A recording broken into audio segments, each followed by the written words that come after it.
Welcome to the Folktale Project. This is Dan Scholz. Today we have part 2 in the story of Prince Ahmed and the fairy Paribanou. And today we're going to hear about Prince Ali and the aforementioned Prince Ahmed and see where their travels have taken them. This is part 2 of the story of Prince Ahmed and the fairy Paribanou. Prince Ali, Prince Hussein's second brother, who designed to travel into Persia, took the road, having 3 days after he parted with his brothers joined a caravan, and after 4 days' travel, arrived at Shiraz, which was the capital of the kingdom of Persia. Here he passed for a jeweler. The next morning, Prince Ali, who traveled only for his pleasure, had brought nothing but just the necessities along with him. After he had dressed himself, took a walk into that part of the town which they at Shiraz called the Bezstein. Among all the criers who passed backwards and forwards with several sorts of goods offering to sell them, he was not a little surprised to see one who held an ivory telescope in his hand of about a foot in length and the thickness of a man's thumb, and cried it at 30 purses. At first he thought the crier mad, and to inform himself went to a shop and said to the merchant who stood at the door, "Pray, sir, is not that man," pointing to the crier who cried the ivory perspective glass at 30 purses, "mad? If he is not, I am very much deceived." "Indeed, sir," answered the merchant, "he was in his right senses yesterday, and I can assure you, yet he is one of the ablest criers we have, and the most employed of any when anything valuable is to be sold. And if he cries the ivory perspective glass at 30 purses, it must be worth as much or more on some account or other.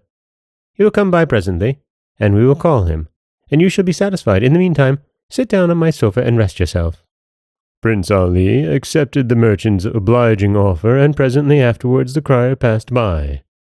The merchant called him by his name, and, pointing to the prince, said to him, "Tell that gentleman, who asked me if you were in your right senses, what you mean by crying that ivory perspective glass, which seems not to be worth much, at 30 purses. I should be very amazed myself if I did not know you." The crier, addressing himself to Prince Ali, said, "Sir, you are not the only person that takes me for a madman on the account of this perspective glass.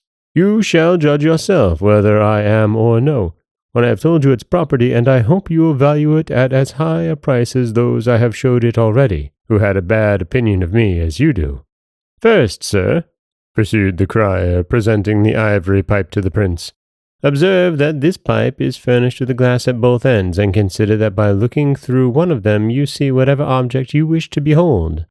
I am," said the prince, "ready to make you all imaginable reparation for the scandal I have thrown on you, if you will make the truth of what you advance appear." And as he had the ivory pipe in his hand, after he had looked at the 2 glasses, he said, "Show me at which one of these ends I must look, that I may be satisfied."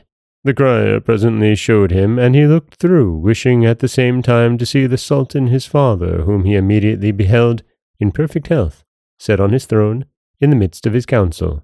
Afterwards, as there was nothing in the world so dear to him after the Sultan as the Princess Noronihar, he wished to see her, and saw her at her toilet laughing and in a pleasant humor with her women about her. Prince Ali wanted no other proof to be persuaded that this perspective glass was the most valuable thing in the world, and believed that if he should neglect to purchase it, he should never again meet with such another rarity.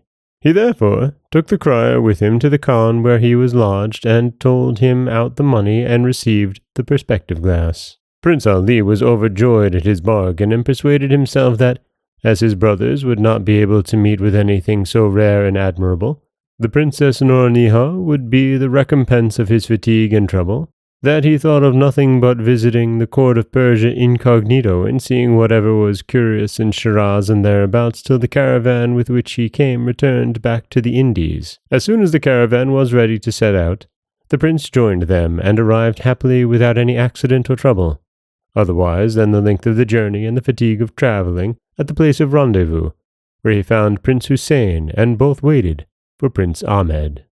Prince Ahmed, who took the road of Samarkand, the next day after his arrival there went, as his brothers had done, into the Beztin, where he had not walked long but heard a crier, who had an artificial apple in his hand, cried at 35 purses. Upon which he stopped the crier and said to him, "Let me see that apple, and tell me what virtue and extraordinary properties it has to be valued at so high a rate." "Sir," said the crier, giving it into his hand, "if you look at the outside of this apple it is very worthless. But if you consider its properties, virtues, and the great use and benefit it is of to mankind, you will say it is no price for it, and that he who possesses it is master of a great treasure. In short, it cures all sick persons of the most mortal diseases, and if the patient is dying, it will recover him immediately and restore him to perfect health. And this is done after the easiest manner in the world, which is by the patient's smelling the apple." "If I may believe you," replied Prince Ahmed, "the virtues of this apple are wonderful, and it is invaluable. But what ground have I, for all you tell me, to be persuaded of the truth of this matter?" "Sir," replied the crier, "the thing is known and averred by the whole city of Samarkand. But, without going any farther, ask all these merchants you see here, and hear what they say. You will find several of them will tell you that they have not been alive this day, if they had not made use of this excellent remedy. And, that you may the better comprehend what it is, I must tell you it is the fruit of the study and experiments of a celebrated philosopher of this city, who applied himself all his lifetime to the study and knowledge of the virtues of plants and minerals, and at last attained to this composition, by which he performed such surprising cures in this town as will never be forgot, but died suddenly himself before he could apply his sovereign remedy, and left his wife and a great many young children beside him, in very indifferent circumstances, who, to support her family and provide for her children, is resolved to sell it." While the crier informed Prince Ahmed of the virtues of the artificial apple, a great many persons came about them and confirmed what he said, and one among the rest said that he had a friend dangerously ill whose life was despaired of, and that was a favorable opportunity to show Prince Ahmed the experiment. Upon which Prince Ahmed told the crier he would give him 40 purses if he cured the sick person.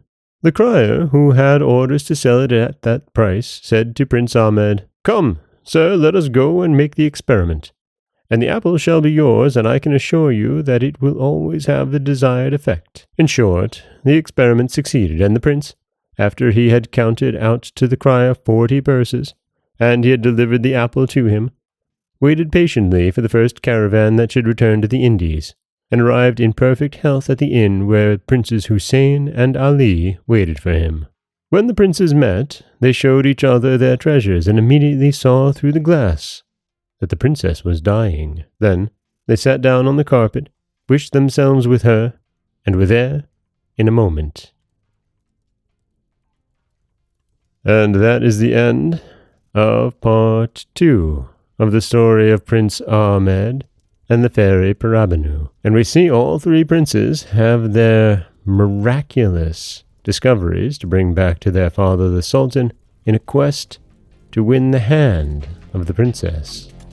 This is Dan Scholz for the Folktale Project. Don't forget that you can subscribe to the podcast on Apple Podcasts, Spotify, anywhere that you like to get your podcasts. You can follow us on Instagram and Threads at Folktale Project. If you'd like to help support the project, you can head over to patreon.com/folktaleproject, or you could always just share the stories with someone you love. I do appreciate that. As always, thank you so much for listening.